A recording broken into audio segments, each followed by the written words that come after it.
You're listening to the Telltale channel. Don't forget to check me out on all social media: Patreon, Twitter, Teespring, and Etsy. All links can be found in the description or on my website, telltaleatheist.com. So the next article I want to take a look at is by Reuters, and the title is Exclusive: In Warning Sign for Trump, Republicans Growing Pessimistic About Country's Direction. Generally speaking, I talked about this last time too. I think Reuters is a pretty solid news network. CNN, not so much. Fox News, not so much. MSNBC, NBC, not so much. Reuters is pretty on point, generally speaking. BBC America, pretty on point. Associated Press is also really good. That's usually where I try to get my news from, and I trust it. I trust Reuters. If they're saying something, for the most part, I'm going to trust it. And if they're not saying something that the rest of the news networks are saying, I make note of that fact too. Maybe the other news networks are playing up on something that doesn't deserve to be examined. Let's read the article and see what it says. This is by Joseph Axe. Republicans are more pessimistic about the country's direction than almost any other time during Donald Trump's presidency, as a trio of crises, the coronavirus pandemic, an economic downturn, and mass protests over police brutality, buffets his administration. Only 46% of Americans who identify as Republicans say the country is on the right track. Wow, 46% of Americans who identify as Republicans say that the country is on the right track.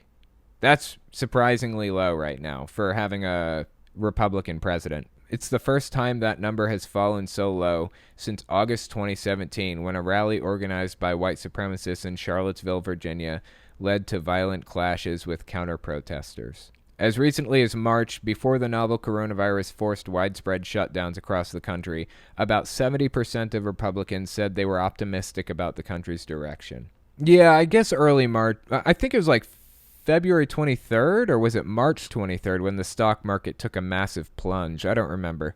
Let me just take a quick look here. No need to wonder. Just loaded up my question gun. Let's go answer hunting.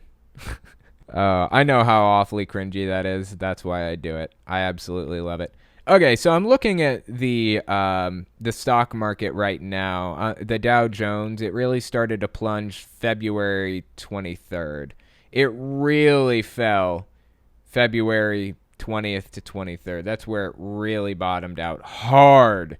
It hit the bottom March 23rd. So from February 23rd to March 23rd, it was just nosediving into the ground. So in early March, which means halfway through the stock market completely bottoming out, 70% of Republicans still said they like the direction the country's going, or that they were optimistic about the country's direction. And now it's 46% after these riots and everything. That is something to make note of. That's really interesting. Let's continue reading. Trump's approval rating remains resilient at around 40%, with a large majority of Republicans still approving of his overall performance. But sustained pessimism among Trump supporters could portend potential weakness ahead of November's election, when he will face Democratic former Vice President Joe Biden, experts said. 37% of Republicans said the country is on the wrong track. 17% of those said they would vote for Biden if the election were held now, while 63% still plan to cast ballots for Trump. I didn't decide to cover this article, but a bunch of old guard Republicans came out and basically said they're voting Biden. Like George Bush said he's not supporting Trump. He's not voting Trump in the 2020 election. That's a big deal. Real big deal. Colin Powell, who is, I think he was a general for George W. Bush, he also said he's not voting Trump. He's voting Biden. Big deal. That is not a small thing. Lots of old guard Republicans are coming out of the woodwork and basically endorsing Biden.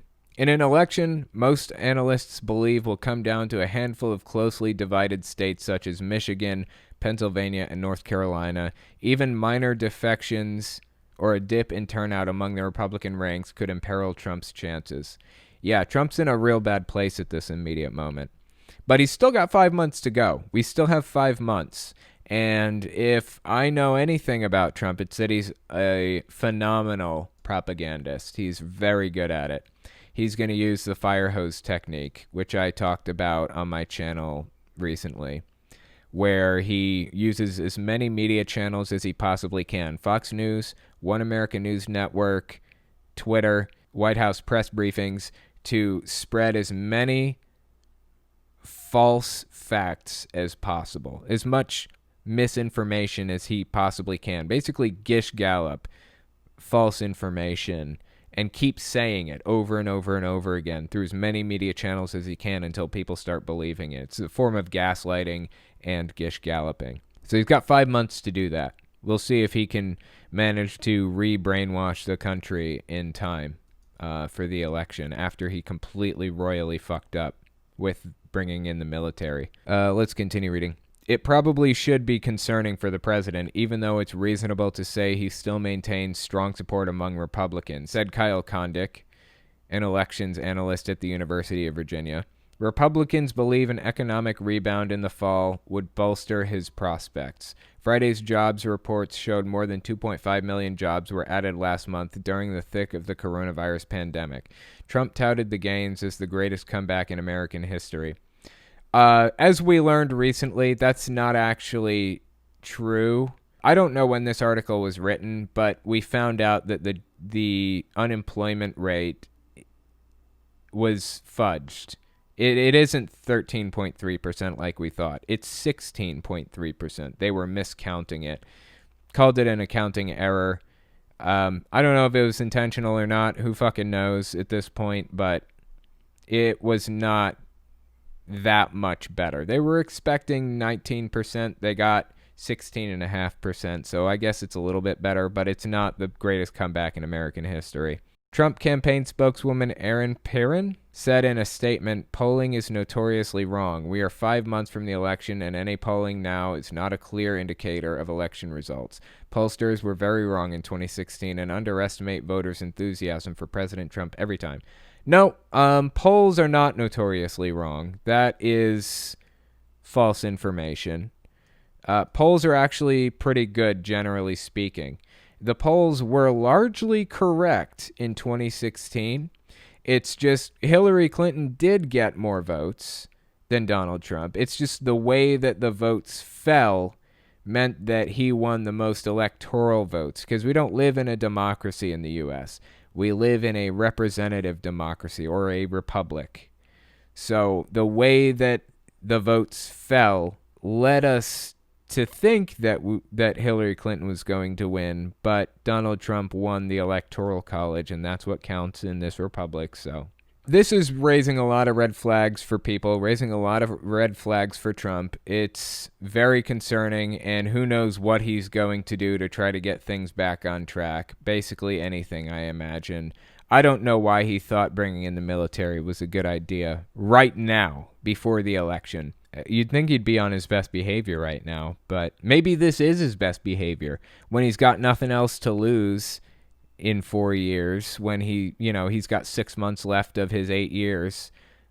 What's he going to be willing to do?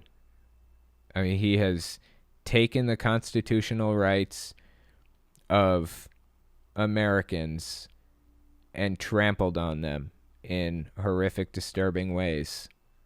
If this doesn't get him out of office, I genuinely don't know what will. Probably nothing.